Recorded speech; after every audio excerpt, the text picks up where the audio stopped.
Hey everybody. So I want to do kind of a public service announcement tonight regarding young onset Parkinson's disease because I think there's a lot of confusion out in the general public. I know for myself, until I got diagnosed with it, I didn't really know that much about it. So I want to just clarify some things and bring awareness once again to this disease that I have.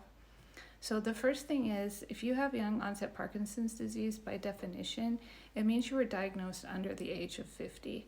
Now, it's not a hard and fast rule. It's kind of a rule of thumb. It's not like if somebody gets diagnosed at 51, like they don't get their young onset Parkinson's disease membership card or something.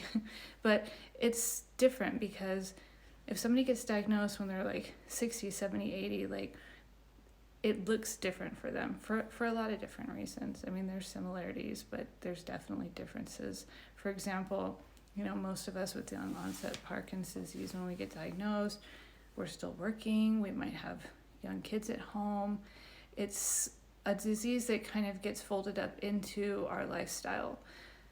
But people have this tendency to see it as like an old person's disease, right? And so they act like we're going to suddenly age really fast and hunch over and shrivel up and die. And that's just not the case. It's actually already pretty much established that having Parkinson's doesn't shorten your lifespan. It doesn't actually lead to a faster death. And you don't actually die from Parkinson's disease. You can die from complications from it. A lot of people talk about swallowing problems and things like that, but the disease itself is not fatal.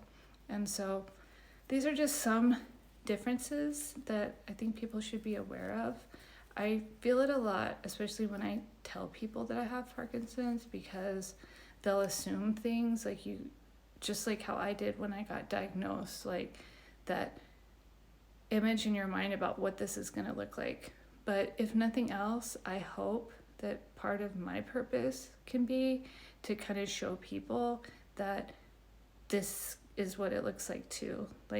It doesn't look like how you think it's going to look like. In a lot of ways, for people like me, it's a hidden disease. Now that I'm on medication, I don't have a tremor. I don't have problems walking anymore. Hopefully, knock on wood, I'll continue that way for at least a few more years. So for the next few more years, I'm going to just look like everybody else. And some of us may choose to tell people, and some of us may choose to keep it to ourselves. That's everybody's decision, and that decision should be respected. But try and educate yourself, try and be aware that you don't always know what people have going on. You don't know what people's challenges are. So we should just try and be accepting and kind to everyone. So hope this helps. Thanks.